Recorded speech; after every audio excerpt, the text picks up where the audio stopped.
Good evening and welcome. I'm Kara Ong Whaley. I'm the Academic Program Officer at the Center for Politics. Thank you so much for coming out tonight to Facing the Future, the Next Gen of Political Leaders. Younger generations, that's you all in the room, are inheriting a host of public problems. We would be here all night if I went down the list, and you all are no doubt intimately familiar with them. Whether it's climate disaster or economic insecurity, the national debt, gun violence and safety, mental health and well-being. And we know from surveys that a majority of you already know that democracy is in peril. Instead of contempt for a system that is seemingly dysfunctional, in part because of extreme partisanship, this is your time to lean in and lead in politics. As our guests tonight demonstrate, young people can be a formidable force for good in politics. We have with us tonight two young leaders from both of the major political parties who are inspiring and leading the way within their state legislatures and within their respective political parties.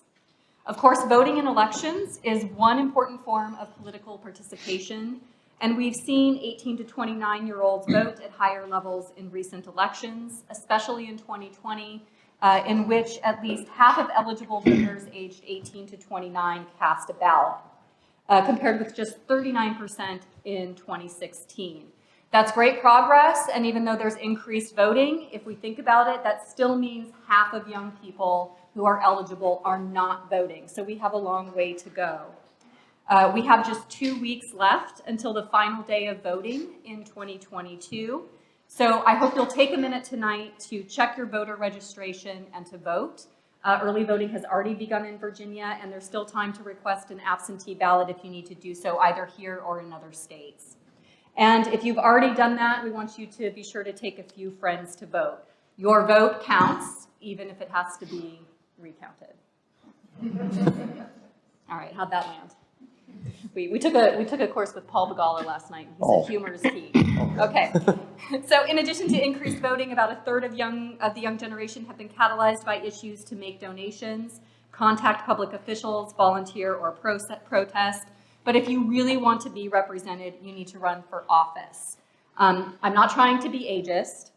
We can learn a lot from our elders. I certainly have. But if we just look at the facts, the reality is leaders in government are old. Let me just give you some statistics on that. If I can find the statistics. Okay, in the 117th Congress, the average senator is 63.9 years old. The average House member is 58.3 years old. Almost a full half of the U.S. Senate is 65 or older. Of the 50 governors in the United States, 32 of them are 60 or older. The average U.S. mayor of a major city elected in 2020 is 57 years old. Less than 6% of state legislators are under the age of 35, and we have him here tonight. And the median age of school board members is 59 years old. Some might call this gerontocracy. Don't pull out your phones to Google it. Let me tell you what it means. It means government run by old people. The median American is 38 years old. A full half of American population is under the age of 40. If you believe in proportional representation, we've got a long way to go. Fortunately, we have two inspiring young leaders who have succeeded in running for office and may have some insights on how we might get to a government that is more reflective of the population, including each of you in here. Ryan Fecteau is the Speaker of the Maine House of Representatives.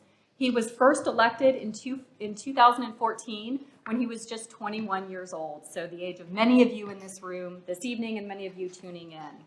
He was elected Assistant Majority Leader in the Maine House. In December 2020, he was elected Speaker of the House, claiming the title of the youngest speaker in the country and the youngest speaker in the Maine House in 180 years. He is also the first openly gay Maine speaker and the youngest openly gay state representative in the United States. In the 129th legislature, he succeeded at banning the harmful practice of conversion therapy in Maine and putting Maine on a path to double its affordable housing production. We also have with us Delegate Amanda Batten, who represents the 96th District of the Virginia House of Delegates, which includes the Hampton Roads area. She was first elected in 2019, and she's already the caucus chair of the House Republicans. She was first elected in 2019 and is a member of the House Commerce and Energy, House Rules, House Education, House Public Safety Committee, and serves on the Civic Education Commission. She's also very active in legislating, and so we are very grateful. She's passed some significant legislation, including to have absentee ballots sorted and results reported by precinct, which I think would be a great step forward in understanding how votes are cast, even though that failed. She also succeeded in getting legislation to limit the duration of any rule, regulation, or order issued by the governor under the Emergency Services and Disaster Law, and championed legislation that was enacted to expand healthcare to associations. Moderating this evening is my mentor, Dr. Larry Sabato. You may or may not know this about him, but he worked on his first political campaign at just 7 years old. He is, of course, a New York Times bestselling author, has won 4 Emmys, and is recognized as one of the nation's most respected political analysts. He's actually going to be taking some interviews right after this evening. And in his more than 50 years at the University of Virginia, he has inspired tens, if not hundreds of thousands to get involved in politics. Tens of people would be more accurate. Thank you, Kara. Kara's doing a terrific job for us, and we appreciate all that she does, including putting this program together. But we're really fortunate to have these 2 guests here, not simply because they're young, but because they know how to get elected. And it's not easy to do. People think it's easy. It isn't easy. It takes a tremendous amount of energy and effort, but not only can it be done at very early ages. And that's really what we're trying to do tonight. We're trying to inspire you and encourage you to run whenever. You know, if it's 21, it's 21. If it's 30 or 50, whenever it is, that's fine. But you need to get involved. You need to get active. I did resent the fact that you think it's old that senators are on average 63 and House members on average 58. I consider them children. They don't know nearly enough. I think 70 ought to be the entry age. I mean, look at Trump, look at Biden, right? There you go. Now, for our purposes, we've got Rishi Sunak today. It's appropriate to meet today. We didn't know it was going to happen today, but he's just 42 years old. He's a new prime minister for the next 10 or 20 days in the United Kingdom. Maybe longer, who knows? But he's a very impressive guy. Just watching him give his introductory remarks. 42 years old. He's a year younger than President Kennedy was when he was elected president. He's the same age as Teddy Roosevelt when he succeeded to the presidency in 1901. So it happens. It happens for very high office, very important office. And I think you're going to learn a lot from these 2 outstanding legislators who are in the leadership as well in their legislatures. I mean, there are a lot of people serving in a legislature who are kind of backbenchers. Nothing wrong with that. You need backbenchers. And then you have leaders who tell the backbenchers what to do. And they always follow directions, don't they? Always follow directions. But anyway, I'm thrilled to have it. I have to be honest, I met Ryan at the National Speakers Conference in Santa Fe, one of my favorite cities, in August. And they were introducing the various speakers before or after I was talking about politics. And somebody, either they introduced you this way or somebody leaned over to me and said, "Can you believe he's speaker and he's 29 years old?" And I said, "No." I said, "He'd be perfect for an event at the University of Virginia." And then we met Amanda, and I knew this would be a marriage made in heaven, although she's married and her husband's in town. Just to make that very, very clear. But 29, getting elected at 21, that's amazing. Though I have to tell you, if I had known this, he would not have been invited. A few weeks ago, he turned 30. And, you know, my generation had the slogan, there's some from my generation in there, I can tell because you're old. Our slogan was what? Don't trust anyone over 30. Look it up, Google it. I didn't make this up. It actually was the slogan. I think it's wrong. Let me make that clear. But that was the slogan. Anyway, we're gonna get on with this. I'm really thrilled to have them, and I want to hear from them. Starting off, first of all, what inspired you to run for office? How did you do it at a young age? And did you find that people were skeptical because of your age, or were they supportive because of your age? Who wants to start us off? I'll take first Okay. first shot at that. Well, Terrific. First, Larry, I want to say thank you for inviting me. It's great to be here. Great to be at the University of Virginia. Beautiful campus. My first time here properly in Charlottesville. Come through once before, but seeing the campus and seeing the university is quite impressive. And so thank you for having me. I ran for office, as Larry mentioned, at 21 years old. I was still a student at the Catholic University of America over in Washington, D.C.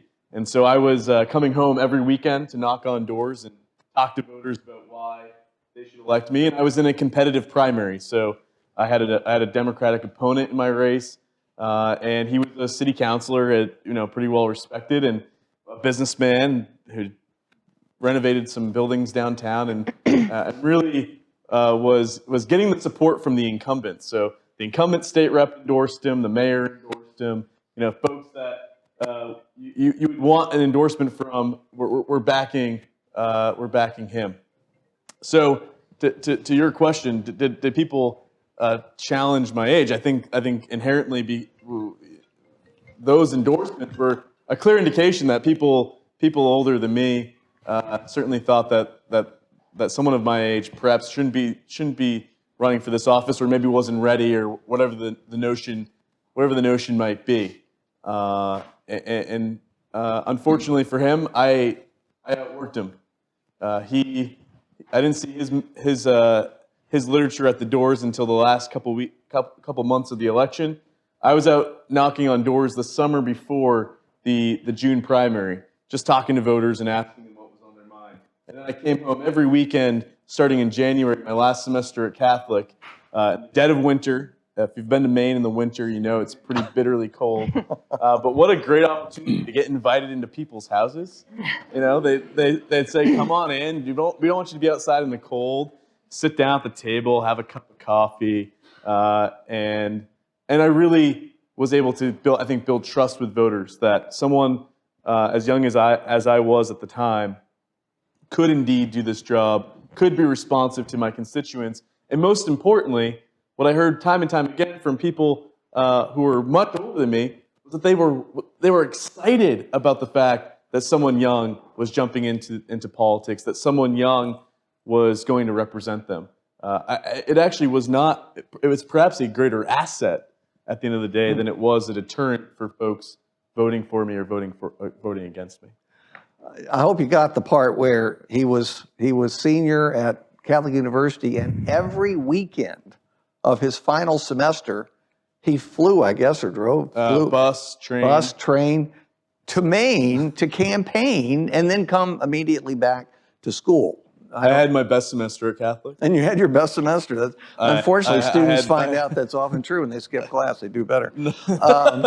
But don't quote me. Don't you dare quote me on that. Cut that part out of the film. But I mean, it's incredible, really, to do something like that. It shows determination and energy, which frankly, young people have. I can barely walk back to Pavilion 4. I'll need help if anybody wants to help me. But at young ages, you can do anything. That's what we want to get across. Amanda, what is your story? So I have a much different background as far as entering into politics. So my district is sort of the greater Williamsburg area out in Hampton Roads. I have about 90,000 constituents. I have between 80 and 90,000 constituents in my district. And a lot of the folks who live there, I'd say, kind of fall into three camps. There's a lot of military because there are a number of military bases in the area. We have a lot of retirees. Williamsburg is a retirement destination for folks from all over the country, but particularly in the Northeast. And we also have, I'm sorry to say, at the College of William and Mary there as well. So there are a lot of folks who are sort of attached to that college. And that kind of makes up the bulk of my constituency. Like a lot of people, as you may gather from how I describe my district, I moved there not because I'm a native of Virginia or because I had a choice necessarily, but at the time I was a military spouse. And so my husband was assigned to a naval installation in the district, and that's how I ended up in the area. And so fast forward a number of years, when it came time for me to run and when I was looking to serve the constituents of my district, what I found really mattered the most was not my age. People didn't really seem to care about that. Also, if you look at age in my district, it does trend a little bit higher. As I mentioned, we have a large retiree population there. What people really cared about were all the ways that you could connect with them. And I was just fortunate because of life experience, none of which I really chose necessarily, that I had a lot of those connection points. So I grew up in Maryland and Pennsylvania. After that, I lived in Japan, Rhode Island, Ohio, California, and Virginia. So there were a lot of different commonalities that I could have with people. I'd gone to a junior college, a community college. I had gone to a four-year college. I ended up finishing my degree online. So there were a lot of commonalities there as well. I'm married. I had a child very young, married young, had a child young, bought a couple houses, accidentally became a landlord due to the whole military sort of deployment and moving situation. And so when I was talking with people and connecting with them, there were just a lot of things that we could talk about. And more than anything, what really helped me is when I moved to the area and became involved politically, I volunteered. I didn't claim to know everything about the area or really anything about politics. I just wanted to help candidates who shared my values. And then I was fortunate enough to get hired by some legislators in our area and really learn the legislative process. So learn how a bill becomes a law in Virginia. Every state is different, as you know, I'm sure. Kind of learn all the ins and outs of the legislative and political process. And so I have my own background that I brought, and then I was fortunate enough to professionally be employed by legislators as their legislative aide and for an association group to learn all the other politicking things that go along with campaigning, legislating, fundraising, all of those things. And so when the time came for me to run, the reason that I ended up running was my boss, who is a member of the House of Delegates, decided that she wanted to retire. And she came to me and said, would you be interested in running for this seat? I would love to endorse you.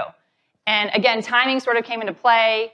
I don't want to give away my age because you keep claiming that I'm young, but my son was graduating from high school, so it was a good time for me. And there were a lot of other things that just sort of lined up. So most of those choices were sort of outside of my own control. But I think that they allowed me to be confident as a candidate and to make sure that I was actually able to serve the folks who live in my district. Because at the end of the day, no matter what our ideology is, we are there to actually serve the constituents, the people who live in our district, whether or not they voted for us. So that's a little bit of my background there. That's fascinating. And you know, over the years, I've seen where being a legislative aide is a great way in. Because you learn the players, you learn the system, you even meet some donors, and that's always a problem, in raising enough money to do these things. But it's a great way to be an apprentice for the position and to hit the ground running when you actually get in. Too many people, and this is of course not true of any of the students here, but I've known students who graduate from college and they want to be CEO after a month. It doesn't work that way. You know, you have to take time and effort, really learn a job, be respected by your peers. And then in time, if you're doing the job well and you're working hard, you will be rewarded. Within the legislature, now both of you became leaders in the legislature. Tell us how that happened. Again, at young ages, I'm not giving anything away, but you're, as far as I'm concerned, you're a baby, excuse me. How did it happen? How did you get into a leadership position, particularly given your age? Well, I think some of the best advice I got early on was, you know, my first term in the legislature, someone who had served before said, just take some time to observe and really get an understanding of the place before you start talking in caucus, for example. And that was great advice because usually the people who talk a lot in caucus, I don't know if you can relate, but usually they're the people who somehow don't have the most convincing arguments often. You know, they sort of diminish their point because you expect them to stand up in caucus every time, and they're going to impart their infinite wisdom and share what they think ought to happen on every issue. And so I sat back, I was quiet, and I observed, and I saw very quickly that the people who stood up on every issue in caucus and imparted their infinite wisdom, most people didn't listen to them. But the person who stood up every now and again, only when they really had a point to make or they had an experience that they could impart that was going to be important for the conversation on a particular issue, people listened. And you can actually see people listening, active listening. And so I learned that very quickly. And that was also something that translated over into the committee as well. I served on the Labor, Commerce, Research, and Economic Development Committee. We had one of the third or fourth largest workload in the legislature, so we were a very busy committee. And there as well, I observed that you don't have to ask a question to every person that comes in and testifies. It's only when you have the right question to ask at the right moment does it work the way you think it might if you ask that question over and over again. And so those little things of just being observational, of sitting back and building trust and respect from my colleagues on both sides of the aisle, especially in committee where most of the work gets done and you're working in a bipartisan manner with your colleagues. I was at the Horseshoe. I was in between a Republican who was an executive with a construction company, and I was sandwiched between someone I would consider like my grandmother, a Republican from a neighboring town near me, who constantly needed my technical support on her computer. Great way to build trust and support from your colleagues. Solve all their email problems. And so it was that more intentional way of leadership. Maybe not so boisterous. Maybe not so. Maybe I wasn't making my presence known at all times, but I was building trust along the way, which led to me being appointed the chair of that committee in my second term, running for the whip position in my third term, and then becoming speaker in my fourth term. That's great advice, really, for any field. Take time to learn it. Don't pretend you know everything the first day, and don't speak on every issue. Yeah. Not wise in any field. Amanda, how about you? First of all, I agree completely with what you said about when you're new to the legislative environment, don't be the person who jumps up every single time there's a conversation on legislation. You're a spring butt then, right? And Yes. no one seems to love those folks. I like that. I'm bringing that back. Yeah. So first of all, agree 100% with that. Secondly, I had a little bit of a different entree because I had been a legislative aide for a number of years. Actually, my first legislative session in Richmond was in 2010. So by the time I got there for my first legislative session as a legislator in 2020, I'd already been there for about 10 years, which isn't really all that long in the grand scheme of things. But in Virginia, that's basically a lifetime in the House of Delegates. I know you guys have term limits, I believe, in Maine. We do not have term limits in Virginia. And frankly, I'm not sure that we need them in the House of Delegates because our turnover is so incredibly high.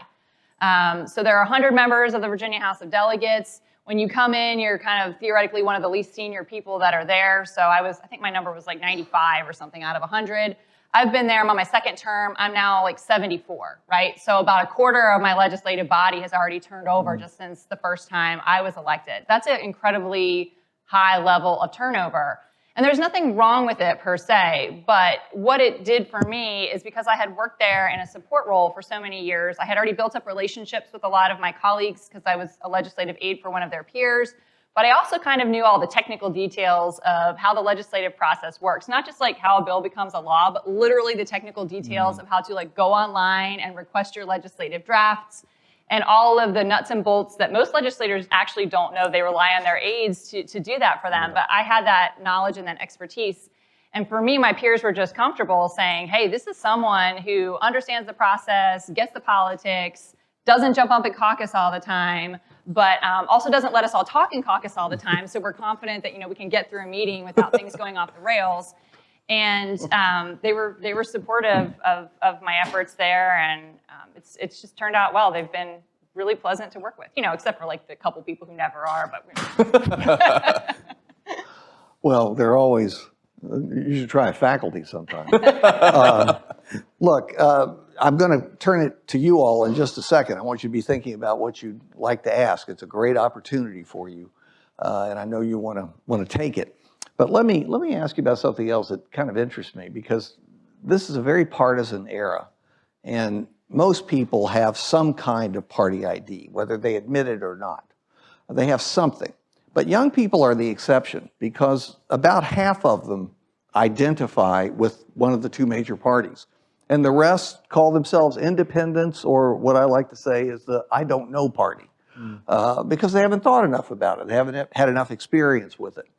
What case would you make for your party getting involved young in a party, and for your party in particular? This is the only partisan angle we'll have in the whole night. And be nice to one another. Okay, I'm sitting between you. If need, I'll separate you if I have to, but I don't want to. No need for that. All right. Well, from a young person's perspective, it doesn't take long to walk into the main legislature, into the House chamber, and see that all of the young people, for the most part, are on my side of the aisle. And so if you're looking for a place where there will be people that look like you, that are similar age, then the Democratic Party seems to be having some success, at least in my state, with getting young people elected to office. But I really think overall, it's so important that young people get involved in whichever political party, Republican, Democrat, or otherwise, and run for office, because I have, in my experience in the Maine legislature, I have been able to work with young people who have been elected on the other side of the aisle, probably in a way that has been so much more collaborative than those who maybe have hardened political or partisan views. And I think there's a hunger amongst young people, and I think younger generations, to see a politics that works. I think so often we watch the news and we see a politics that doesn't work, that's gridlocked, and I think young people are coming to the table with an appetite to get things done. And that's been my experience in the Maine legislature, and I would love to see young people elected on both sides of the aisle, regardless of party affiliation. I mean, I like it when my team wins, but I also like the ability, I appreciate the ability of being able to go to work every single day and find people who may not agree with me on all issues, but recognize that there's a common challenge that our community faces, and that we are charged with solving those problems. And so even if we don't find the perfect solution, if we can find a solution that we agree on, that will do good for the people of our state, then I want to work with you, and we'll get that done. And I've had, fortunately, great success, including with the minority leader in the Maine House, who I would call a friend, and have been very, very thankful for the relationship I've been able to build with a colleague who, frankly, already had more experience than me, because she was the minority leader for a term before I stepped into the speaker role. So she had already an understanding of the budget process in a way that I didn't understand, and so forth, but was completely respectful, and we were able to do a lot of good on behalf of our constituents, who ultimately I don't think really care if it's a Republican idea or a Democratic idea. They just want to make sure that their lives, that they can live healthy, happy lives, where they have a job that sustains their family and allows their kids to access a world-class education. I've never seen any labels slapped on any of those things as Republican or Democrat. That's very bipartisan. That's Yeah, good. sorry. No, it's great. We need more of it. Amanda. Yeah, I mean, the thing that I would say above all is know your constituents, right? You might have the best ideas in the world. You might be the best person in the world. I don't know. But you need to make sure that you're reflecting and representing the folks who actually live in whatever legislative district or local office that you're looking to run for. That's incredibly important. I don't take lightly that responsibility. I spent, over a decade working for legislators and candidates and different organizations, a lot of, just civic organizations in my community, to really get a better understanding of what are the unique challenges and opportunities that are facing the folks in my House district. I think that's the most important thing, because at the end of the day, and I'm sure Maine is the same as Virginia in this regard, the vast majority of bills that pass through the legislative process are bipartisan in nature. You're only going to read about the crazy ones on the right or the left, and there'll be all sorts of rhetoric surrounding those issues, and that's okay. But it's important to recognize that at least at the state level, most of what we do is collaborative. I think that it's easy to just look at the news and say, oh my gosh, they're always at each other's throats. And yes, there's an element of that. But when I meet with younger people who are looking to get involved and they just see it as sort of this all-on battle all the time, that's just frankly not the case. We have those moments, yes, but by and large, we are working very closely with our colleagues across the aisle because we're all trying to do the best thing for our districts. I think also, if you're looking to run for office or however that might look, really knowing what are the values of the folks in your district, right? I'm in a sort of a purpley kind of a district. I have colleagues who are in bright blue districts. I have colleagues in bright red districts. And the types of bills that we bring forward are reflective of what our constituents actually want. So you're not going to see me, for example, carrying some bill that is what we call a brochure bill, right? One of those ones that can never possibly get passed, but it makes, headlines for all the right or wrong or however you want to look at it reasons. So I think just having an understanding of how you can appropriately serve in your area is very important. And when folks are looking to get involved or run for office, letting them know that's really what it's about. At the end of the day, even if you didn't vote for me, even if you can't stand me, you put up hate mail in my yard, I don't care. If you call me and you need assistance with any sort of state-related matter or agency, I will do absolutely everything within my power to make sure that I help you. And I think just having that as the fundamental reason that you're running is important. Bear that in mind all the time. And when you guys are looking to get involved, that's really what it's all about at the end of the day. That's fantastic. Listening to that, I remembered over the years and talking to voters, trying to figure out where they stand and so on. From my perspective and what I do, I would say an awful lot. I don't know what the percentage is, but an awful lot of voters don't know the difference between introducing a bill and passing a bill, and they're equally impressed by both. So that's from the political direction. All right, I said I was going to call on some of you. I can continue asking questions of these two brilliant legislators all night, but I want to get your perspective. What would you like to ask? Sure. So throughout the various political socials. Well, identify yourself and the fact that you are in the campaigns class and that you're very grateful for that. Well, hello. My name is Aiden. I'm a third year here at the University of Virginia. I'm majoring in political philosophy, policy, and law. And I'm out tonight because I'm a part of the campaigns and elections class. And something that we have talked a lot about in class is how we get youth voters to come out and vote. Throughout the different various circles I'm in the political spheres, I find that I often hear a common voice that says, I would like to get engaged, but. And the but's always followed by, I lack the energy, I lack the finances, or most commonly in college, I lack the time. From your experiences, can you speak on how youth voters, activists, or volunteers can most be impactful in the political realm, falling under those constraints that so many of us believe we have? Well, you've got do you care weekends. You heard him, what he said. I know you've got weekends. Yes. You were out doing some kind of Guardians in the salsa or something. Trying to do salsa, Mm. I mean, okay. I'm just trying to tell the truth about you. I can ahead. tackle it first. So, there's nothing wrong with that. If you're busy in college because you're prioritizing other things and those are legitimately your priorities, that's okay. When I was in college, I wasn't engaged politically. I was working a full-time job and going to college full-time and just trying to make ends meet and keep everything together during that time.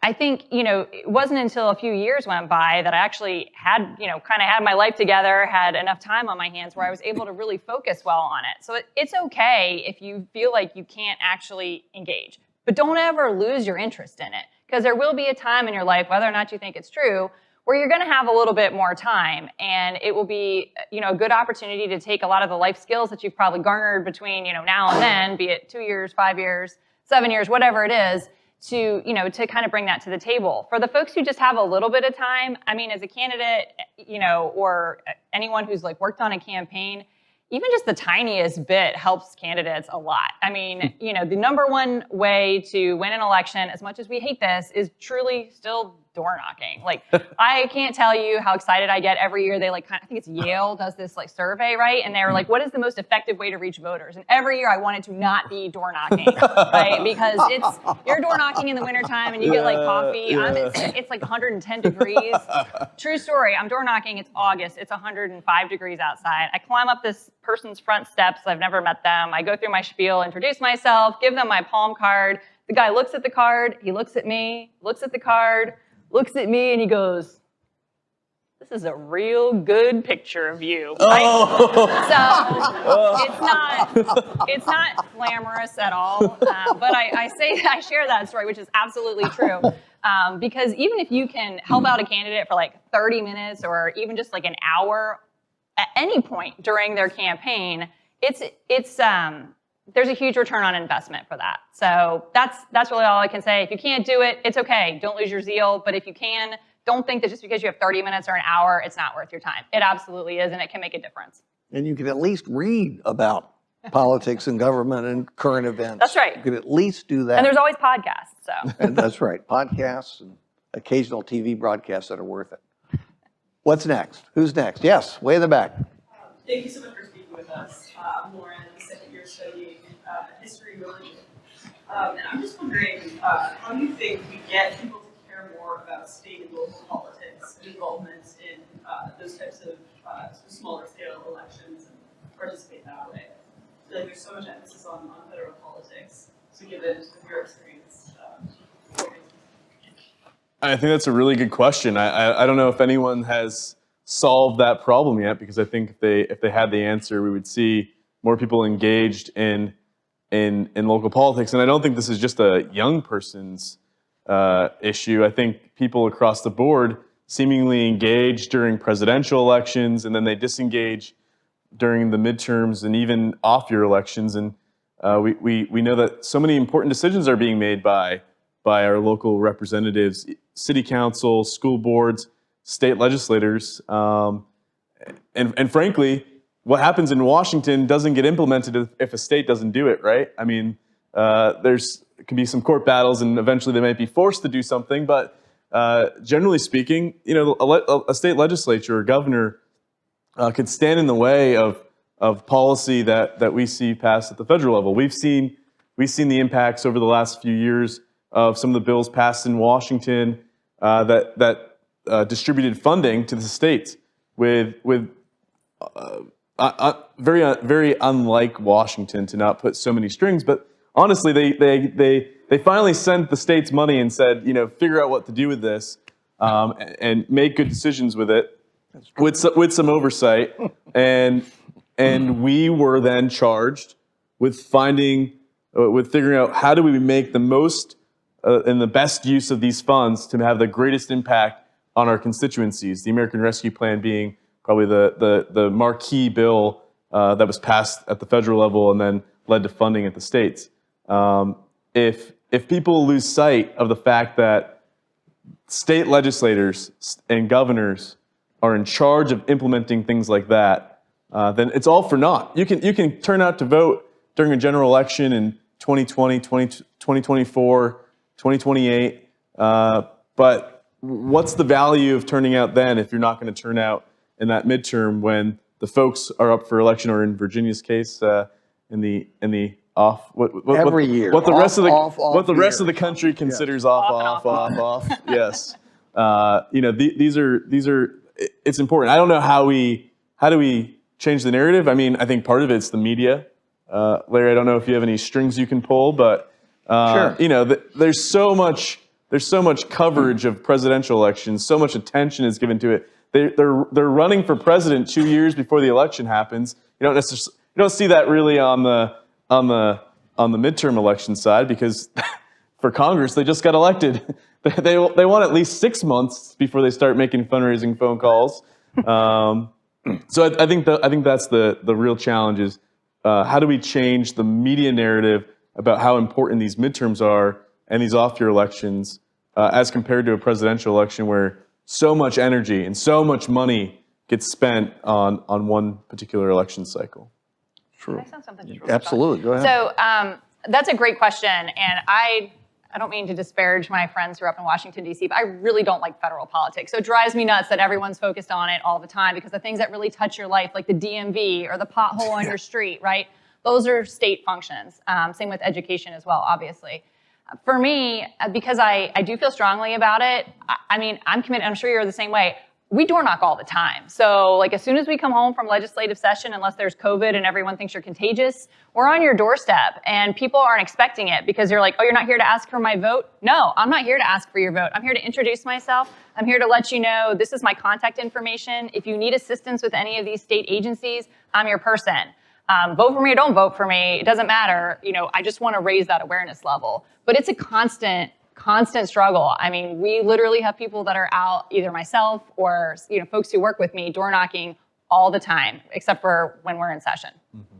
And really, you have decent-sized districts. Yeah. When I was growing up, they were small. You could actually meet most of the constituents. Now, you've got a sizable, even House of Delegates constituency. What is it up in Maine? 10,000. Boy, that's great. Yeah. I mean, That's nice. I would like that. I think that's how many doors I knocked last year. Yes, yes, yes. but congressional, it's like 750,000 people. They couldn't possibly contact all these people except indirectly, and that's where the advertising comes in. They go door knocking occasionally, but a lot of it's for TV ads. They've got the TV cameras behind them. But just to amplify what they were saying, please remember that your lives are most directly affected by what happens at the state level, state legislature, city councils, school boards. You have more effect in your life from what they do than you'll ever have from a president, unless there's, God forbid, a war and you're drafted. So you need to focus more on state and local politics. I agree with them 100%. And I wish we could find a way to do it. And this is one of the ways. This is education. Yes? I'm Jack. I'm a poetry major. Jack, what? A poetry major. Poetry. No, I'm all for it. I just don't know how you're going to make a living. I bet your parents have said that to you. I was just wondering how each of you came to your political views, like thinkers who were influential or experiences and events that shaped who you are now in the music world. That's interesting. Yeah. Well, first of all, our governor is a poet sometimes, so I guess poets can get elected. I mean, she was also an attorney general before, but she does some poetry in her spare time. It's her hobby. Works it into a lot of speeches. So there's a future for poets in politics. It overlaps. Roses are red, violets are blue. Sure, I understand. Yeah. Well, it's actually interesting for me. My political beliefs initially were, I think, like most of us, shaped by the families we grew up in. My mom's side of the family is much more conservative than my dad. My dad also is a Canadian citizen who can't vote, so registered pretty useless on the political side of things. And I honestly grew up as a Republican. My first foray into politics was interning on the McCain-Palin campaign. Pretty big supporter. I was probably one of the few young people on election night who was devastated that Barack Obama got elected. Hope and change, and I was like, no, I want the old guy to win, John McCain. I love that guy. But I think my politics started to shift as I started to have my own life experiences. I came out in my first year at Catholic, and I saw a party that supported me, and I saw a party that didn't support me. And I mean, when politics comes down to simply boiling down to your life, and whether or not you're going to be able to marry the person you love, be able to adopt a kid if you want, or raise kids on your own. I mean, the equation is pretty simple. 1 + 1 = 2, and Democrats plus me equals I get to live the life that I want to live, and I didn't see that equation adding up with the Republican Party. A very honest answer. So I grew up in Maryland. My parents are not politically active, but when you turn on your TV at night and you live in Maryland, all of your news basically comes out of the greater DC area. So you just think that everyone does politics and this is completely normal. And it's not until you leave Maryland that you're like, no, that is absolutely not normal at all. It's probably But- unhealthy, honestly. Probably. But in any case, my parents weren't, they didn't run for office. They didn't, encourage me. I think they're still shocked and maybe slightly appalled that I'm in elected office right now. But it was always in my mind that it was your responsibility to be engaged. And it kind of felt like it made a difference because when you turned on your news at night, there it was, Washington, D.C., which again, I have not great thoughts on. But in any case, as I look back, I don't think I had really fully formed political beliefs until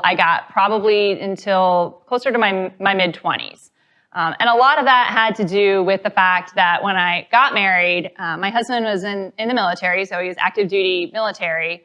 And, you don't have a lot of choices in your life, right? So the military tells you where to go. In some ways, there's a lot of good aspects, I would say, to being in the military, but one of the really bad ones has to do with healthcare. You don't have a choice, right? It's great. You don't have to pay for it, but you also get the healthcare that you get. I had a very adverse medical experience. I had no choice. I had to go to the doctor that I went to. Something went wrong, and it kind of jolted in my mind that, a free market system is sometimes better because I had no choice. It is not, not a physician I would have seen had I been given the opportunity. And so that really made me think. I'd say that's one of the first things. I'm rather libertarian minded, so I tend to be a little bit of an outlier, I would say, sometimes within my own party. We didn't talk about this much earlier, but within the Republican caucus, we tend to have a lot more people who actually peel off and will not adhere to the party line, especially within the House Republicans. There's 52 of us.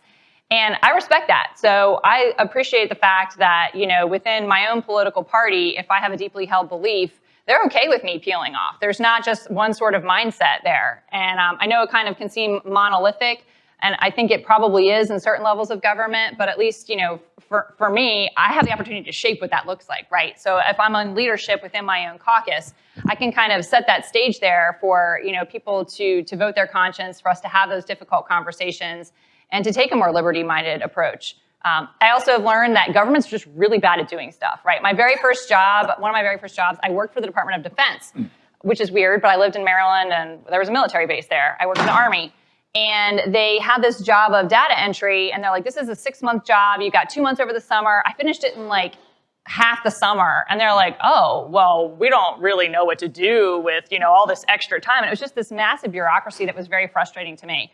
And so it sort of set the stage in my mind that while government has great functions and there's certain things that are absolutely the responsibility of government, when they start to sort of move into areas that are served by the private sector, they're not always the most efficient, and that frustrates me. And I'm sure when you have to deal with the DMV or whatever the equivalent is in your state, it's frustrating as well because there's not a lot of competition there, and not a lot of incentive sometimes to make things better for people or to serve.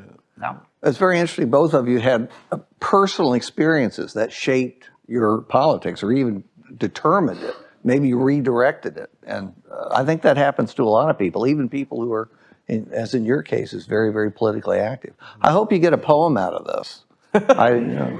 You're working on that while you're, that's great.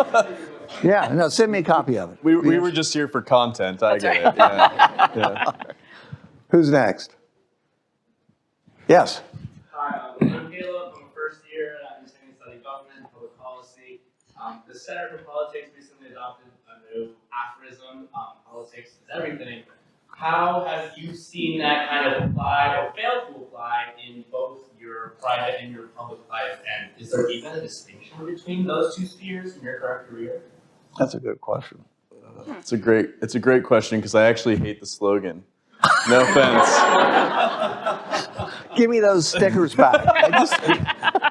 I think politics shouldn't be everything. I think recognize that politics impacts all of our lives. Yes, get out and vote and have an impact. But politics does not have to be everything. I went to a NASCAR race a few months ago, and I love NASCAR. Probably not I get probably outside of my party's my party affiliation a little bit. If it makes you feel better, I don't love NASCAR. So, you know. They're breaking stereotypes. That's great. And you know, people are chanting political slogans, and I just like, can't we just come to a race and not have to deal with politics being inserted in what is a sporting event? You know, I think people have. I think this is part of this pervasive partisanship where you have people who won't even hang out with each other anymore. You know, you don't want to be part of a bowling team because you know, the other people on the team are one party affiliation or the other. You know, we're putting ourselves into these bubbles, that this echo chamber, and we're not recognizing that at the end of the day, it's actually healthy to not talk about politics. It's okay to drive your vehicle and not have a bumper sticker on it. You know, it's okay just to have a vehicle that gets you from point A to point B without displaying who you are, who you voted for the last 20 years, or what positions you have on certain issues. I think there has to be a healthy balance between recognizing that politics has an impact on our lives, and we should be engaged, and we should cast our vote, and we should have our say, but also making sure that we still have those opportunities where politics is not at the center of the table, whether it's having a meal with friends, whether it's hanging out at a social club, whether it's your bowling league or whatever the case may be. I think those things are important to the social fabric of our country and to our ability to see each other as fellow citizens before we see each other as Republicans or Democrats or whatever the case may be. That's the first answer that's deeply disturbed me. Politics is everything. I'm terribly sorry, but that's me. I guess, you know, it's cold up there and things happen. Anyway, I understand. I'm kidding. Amanda? I don't disagree with you. I mean, you're not going to find me with my bumper sticker on my own vehicle. Mostly because if you're a bad driver, they know who you are. But in any case, anyhow, no, I agree with you. And weirdly enough, the first campaign I was involved with was also the McCain-Palin campaign. I wasn't a huge fan, though, to be perfectly honest. I mean, he was fine, but he wasn't like my cup of tea necessarily. But neither here nor there. I think things have changed a lot since then. I do remember, you know, back in that 2008 timeframe, 2008, 2009, 2010, you know, I had a lot more conversations with friends and, you know, acquaintances that they didn't care that we had different political beliefs. I had someone who I hadn't talked to in years, and they kind of like texted me out of the blue the other day, and they're like, "I hate your party," and I'm like, "Dude, we used to be like good friends, and like also there's way more to me than the fact that I'm in the House of Delegates." But it was kind of shocking to me that, you know, someone I had known for many years, like literally would text me out of the blue and be like, "I hate you because Donald Trump," and I'm like, "Cool." I mean, I don't know what to say, but there's so much more to life than politics. So I'm sorry. I'm with you on the whole slogan thing. Yeah. It's hard now because people, you know, I think if they realize that you are an elected office, and it doesn't really seem to matter what level you are, be it local all the way up to the federal level, they kind of make a snap judgment about you. And I think both sides are probably equally bad about this, but it seems to be so much more polarized than it was, you know, 10 years ago. Exactly. And it's frustrating because I don't want to sit around and think about politics all the time. I want to be able to go to, you know, my oyster roast this weekend and sit at a table and not like talk about heaven knows what's gonna come up, but I'm 100% sure it's gonna be political. And it's just it's a shame to see, you know, that ideological split. Well, we're very near Halloween. Just wear a mask, and people won't know it's you. I'm just suggesting, give a positive opportunity, which clearly bombed. Okay. Yes. So I'm Ben, I'm a second year foreign affairs major, and I was wondering, when you're deciding how to vote on certain issues, how do you balance how your constituents would like you feel, and maybe when on certain issues your personal values or you maybe disagree with the constituents would like you on those certain issues? And then a second part of that question, like, do you guys ever feel that you've been pressured to vote in a certain way because of being primaried or like getting elected, and maybe a way that you had a hard time voting that way because of personal values that you hold? Has that ever happened? I mean, you don't have to tell what the vote was, but I wonder that often too. You know, like, does your caucus pressure you to take a vote on a certain bill? Yeah. I mean, yes and no, right? So for us, and I don't know how Maine works, but I'm in the majority in the Virginia House of Delegates, right? So once a bill comes to the floor and we're discussing it, or getting ready to come to the floor and we discuss it in caucus, it's already been through their subcommittee and full committee, which means that a majority of my colleagues have already voted for it. So typically there's not a ton of controversy for us once once we're having a collective conversation about it. I will say, and I mentioned this earlier, if there is a bill that either I or any of my colleagues have a deeply held belief on, and they're like, I cannot vote for this, or vice versa, I feel compelled to vote for something, and we've kind of had a switch around, we respect that. No one's going to break your arm in my caucus and say you have to vote for this one way or another, and you will see that. You will see my colleagues certainly peeling off on certain issues and saying, no, this isn't something that I think is best for my district, or I'm just personally uncomfortable with this. So I do think that we allow for flexibility there. You could probably argue both sides of that and say, like, maybe that's a bad thing, but we certainly are not forcing people to vote one way or the other, and I have personally not ever felt like I have been forced to vote a certain way just because all of my Republican colleagues wanted me to do so. So I hope that answers that. And what was the first part of your question? I'm sorry. Well, just like when your constituents Oh, yeah. maybe feel a different way who elected you, then you maybe have ongoing issues. Well, I mean, it kind of depends what the issue is, right? So we have party ideology. Our constituents are like, okay, you're a Democrat, you're a Republican, you're probably going to vote this way on, fill in the blank, whatever the headline issue is. They kind of know that. So we'll set that aside. There are a lot of other issues that pop up that are kind of, I would say, one-offs, right? It's not something that you ran on. It might not even be something that you care about all that much or that you know a whole lot about.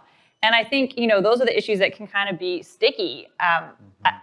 And I don't want to get into the weeds on anything, but I have this one particular issue that is Convention of States a thing where you are up in Maine? Yes. Oh my gosh. We were just talking about that coming over here. So it's this issue, and basically there's two different sides. They're all good people. They can kind of all be your supporters or opponents depending what it is, and you just basically have to take a stand, and you got to be prepared to defend it. So I am like, all right, I think all these people are good people. This is not like a massive ideological thing that I'm gonna this is not the hill I'm gonna die on. But if I have to, pick a side, I'm gonna pick a side. And then you do have to be prepared, and I do this.